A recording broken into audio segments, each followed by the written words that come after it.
positive pa din.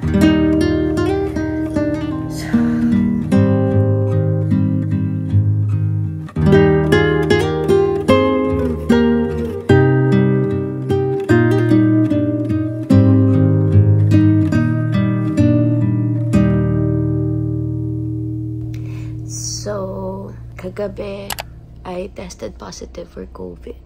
Una kong ginawa, syempre, tinawagan ko yung doctor ng anak ko, asking kung ano yung pwede kong gawin para hindi ko siya mahawaan, and yung si Greg, syempre. Sinabihan naman niya ako na mag-pump na lang muna ako and mag-bottle feed na lang muna. Ayun, so naka-isolate ako ngayon. Nandito ako sa guest room. Wala pang 24 hours mula nung nalaman kong may sakit ako. Yes, syempre kakayanin naman, di ba? Parang kailangan naman kayanin, kailangan labanan yung nararamdaman. Medyo ang hirap lang ng sitwasyon kasi hindi ko maalagaan yung bata. Hindi ko mahawakan. Parang torture. Parang mas mahirap pa yun sa nararamdaman kong sakit. Pero, kailangan magsakripisyo na ilang araw lang naman sana na hindi ko sila makakasama, yung anak ko at saka si Greg. Baka this is also a reminder na nandyan pa din talaga yung virus. Kailangan pa rin natin mag-take ng precautions. Kailangan pa din natin mag-ingat.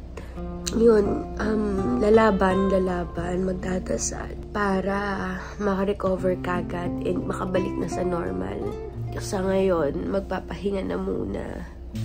May isip ko nga din, baka i-grab ko na rin tong opportunity na to na talaga totally makapahinga magmula nung nanganak ako.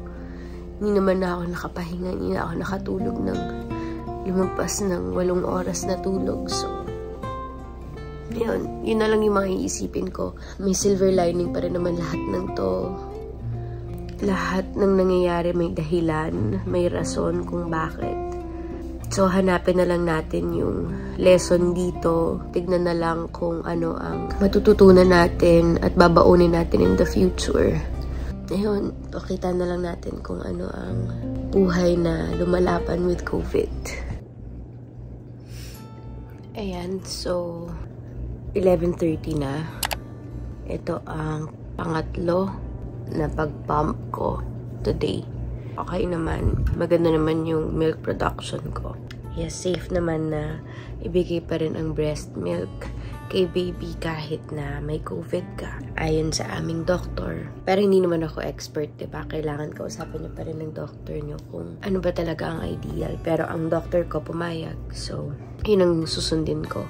So far, may panlasa naman ako. Nakakakain naman ako. Talagang baradong-barado lang yung ilong ko and masakit talaga yung throat ko.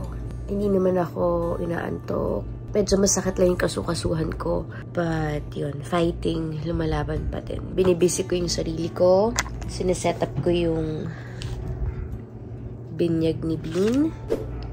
Ayan, may kumatok kasi. Nag-mask lang ako just in case na may ipasok sila dito. Baka magdadala lang ng tubig. Ayan, nag-load up lang ako ng tubig, ng vitamin C, mga prutas. Tapos, kumakain pa din ako ng mga lactation treats para makapag-produce ako ng more milk kasi feeling ko medyo mahirap mag-produce kasi. Ewan ko, syempre sanay akong contact feeding. Kaya hindi ako sure kung enough ba yung napapump ko. Kung mabubusog ba dun si Bean. Kaya every 2 hours akong nagpapump. Na sana masatisfy siya. Sana mabusog siya. So yan, nag-aayos lang ako ng pambinyag. Walang internet. Kaya hindi ako makapag-Netflix. Dito lang ako, naka-isolate pa rin ako. Medyo nahihina akong maglakad-lakad sa labas. Kaya hindi ko pa kaya. Baka tomorrow medyo mas malakas na ako. So, habang nagpapump ako para sa pang-4 na beses, dinala ako ni Greg ng siomai at ng french fries. So, yun.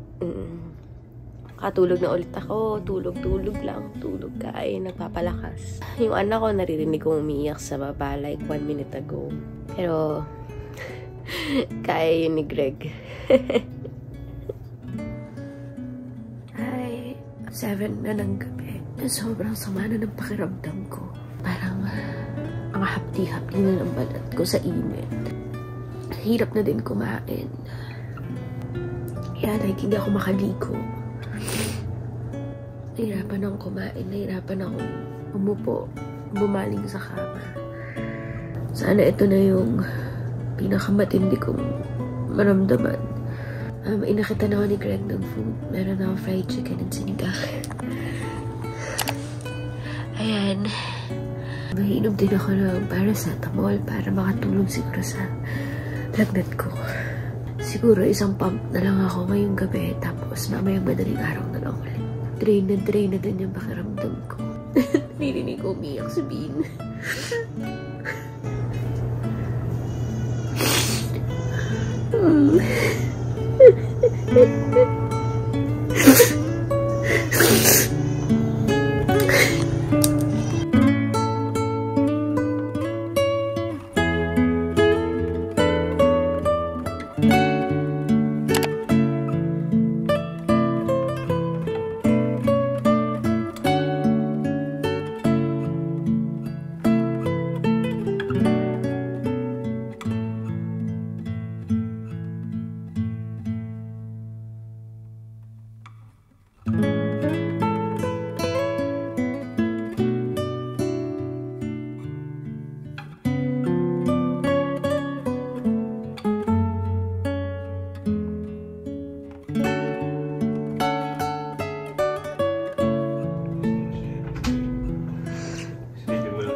Hi, my baby love. Hi, my baby love. Baby love. Hi. Oy. I miss you, Bo. Hello.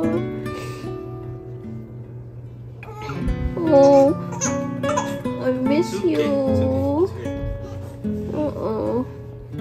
Hello. Hello, baby. Nakuha ko na yung damit ng anak ko. Takip ko lang dito sa aking nipples. Yan, nagpapump ako.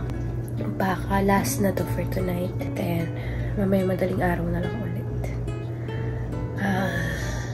This is so hard. Saludo sa lahat ng nakalagpas nitong COVID.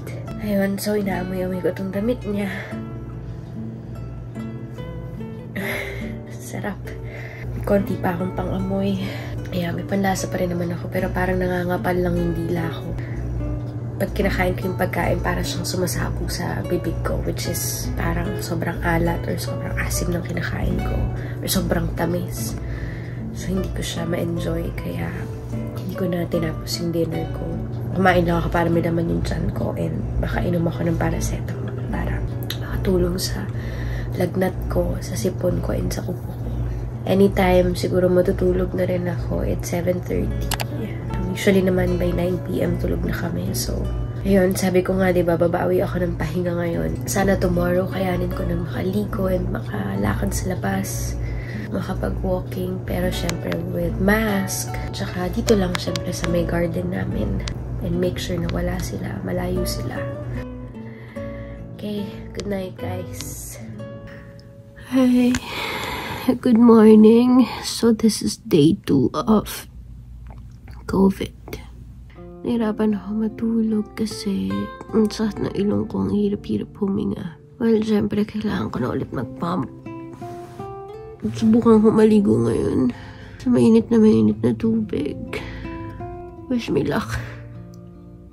Ayan, nakaligo na ako and nakapag-pump na ako. So, papakita ko lang yung color ng expressed milk ko. Hindi siya puting-puti. Medyo parang bluish, greenish. Medyo mababa din yung milk supply ko. Usually, 2 ganito sa umaga, 4 ounces. Pero ngayon, ito lang ang kaya kong may bibigay. So, sana lumakas-lakas within the day. Mag-breakfast na din ako. Binalan ako ni Greg ng tinapay from Starbucks. Meron din ako dito beroka. yun lang. Kain na ako. Bye. So, sa pagkakabilang ko, day 3 na pala ako may COVID. Mali ako kanina paggising ko at sinabi kong day 2. This is day 3 of COVID. Na feeling a lot better kesa kahapon. Mas may gana din akong kumain today. Pero pag parang pinipilit kong kumain, nasusuka ako. Ang hirap lang kasi every time na gumigina yung pakiramdam ko, syempre kailangan ko mag-pump. And pagka-pump ko, nanghihina ako. Parang hindi nagtutuloy-tuloy yung lakas na nararamdaman ko. But, ginagawa yung mga kailangan gawin. So, konting tiis lang. Medyo mahapdi pa din yung balat ko dahil mainit pag sumisinga ako. Nararamdaman ko yung init dito and nahirapan pa din ako magsalita. So, masakit yung throat ko. Pero, good thing is, I decided to be less emotional today at sa mga susunod na araw dahil wala naman din yun may tutulong sa sitwasyon ko kung magpapadala ako sa lungkot at sa pagkamiss ko sa pamilya ko. Mas palaban yung attitude natin today, yan. Sana talaga bukas negative na ako para kahit papano, syempre mag-iingat pa din, like feeling ko mag-mask pa din ako. Halos siguro mag-PPE ako bukas kung mag-negative man ako para makapagpa-contact feeding na ako. Medyo nahirapan ako mag-pump kasi nga para kung inuubos talaga lahat parang dinidrain ko lahat para lang ma-make sure ko na dami talaga ako ma-provide na milk for Bean. Medyo nawawala na din yung pakiramdam na parang namamaga yung face ko, parang namamanas. Nag-text si Greg, magpapabili lang ako ng throat spray dahil mas better daw yun. Kasi pag umiinom ako ng tubig, mahapte pag nilulunok ko. Kaya, papabili lang ako ng throat spray.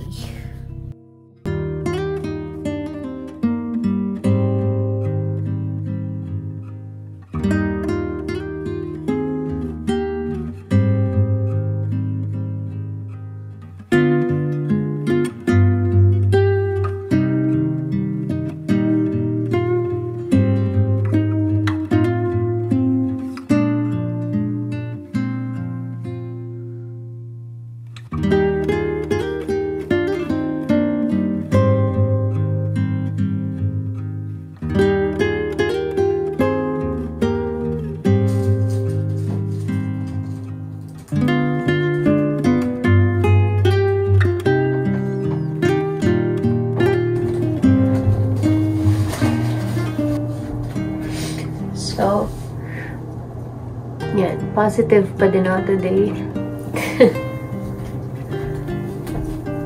Okay. Magdi-dinner na ako. And here's my food. Chicken. Niluto ni Greg. So, magdi-dinner lang ako. Then, magpa-pump ako. Then, tatry ko nang matulog. I'm hoping na bukas negative na ako. Okay. So, magandang umaga. It's day 4 of isolation with COVID. At naririnig ko yung anak ko. Han? Han? Anyway, yeah, it's day 4 of isolation. Yes? Hi! Ay, saan ka? Tago ako? Oo, hello! Sorry, tatago ba ako? Narinig lang kita umiyak si Bean. Oo, yun. Ko lang siya. So there's Bean.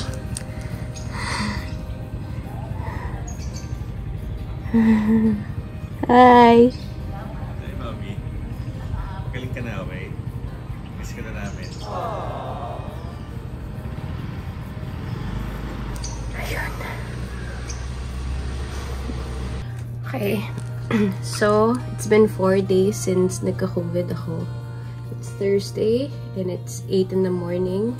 Sabi ng mga nagka-COVID kong friends, recently, usually daw, mga 3 days na lang to. So, magte-test ako today kung positive or negative ako.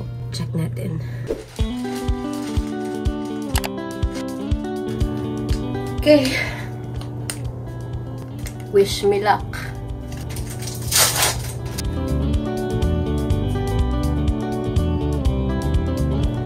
Ko parang may nakuha pa akong iba.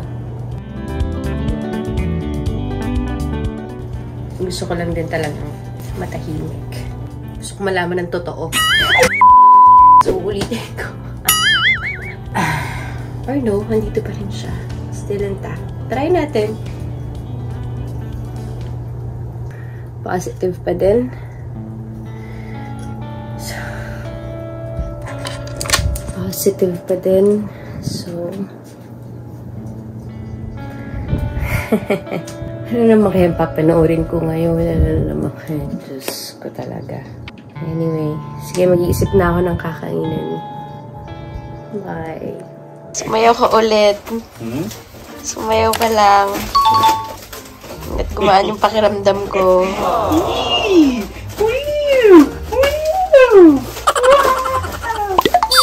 Okay na. Sakit. Ayun po, sakit.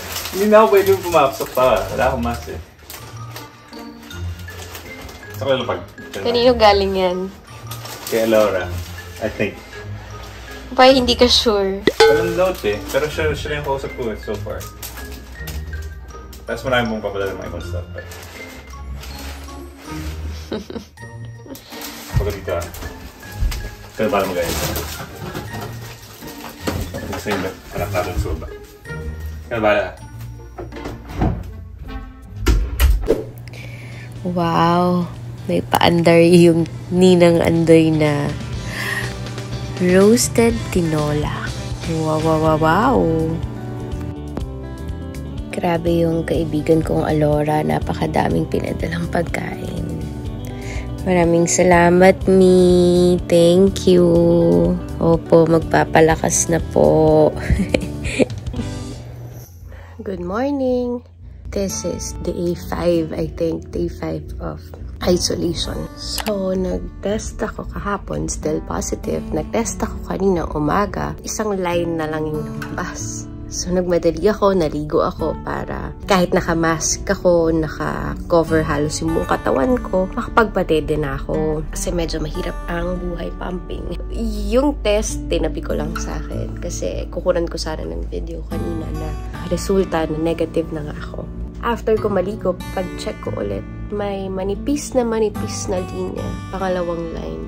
So, medyo nakakabaliw siya kasi pasasayahin ka niya na talagang umiyak ako sa saya. Like, nagpatulo ako ng luha nung nakita ko negative na ako. Bumaba ako sa baba. Though naka-mask naman ako. Bumaba ako sa kila Greg, kay B, nag-hi ako. Then nagsabi ako sa kanya, mapapadede ko na siya.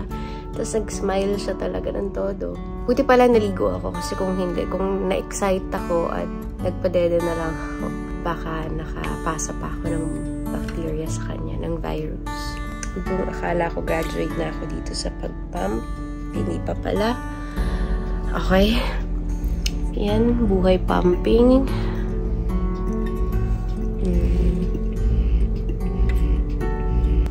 Anyway, magpa-pump na lang muna ulit ako. Buong araw ulit ako magpa-pump.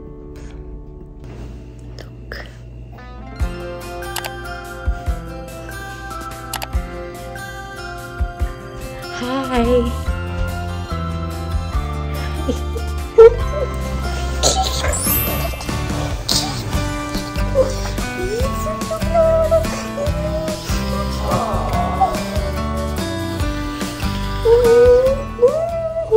Naging dolphin.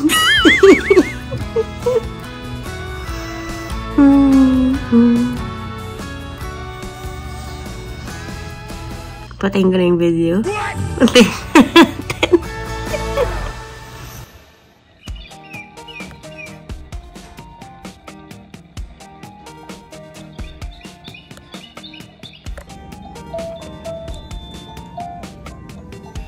Lumaya ka sa COVID, tinulugan ka naman ng anak mo.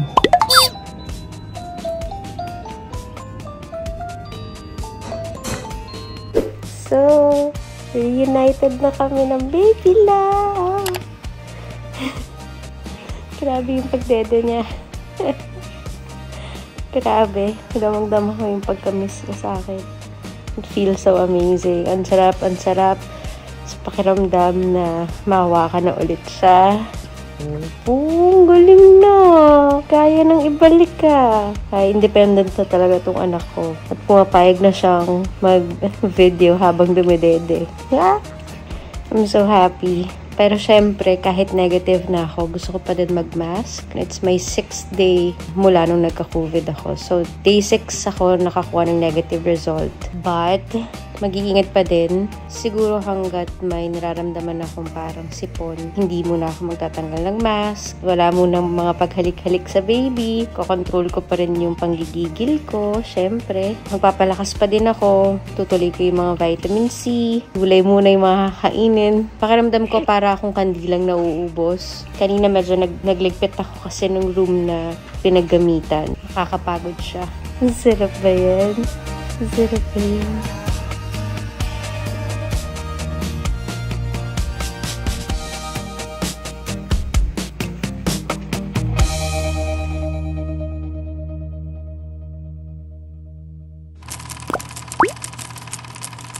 And action.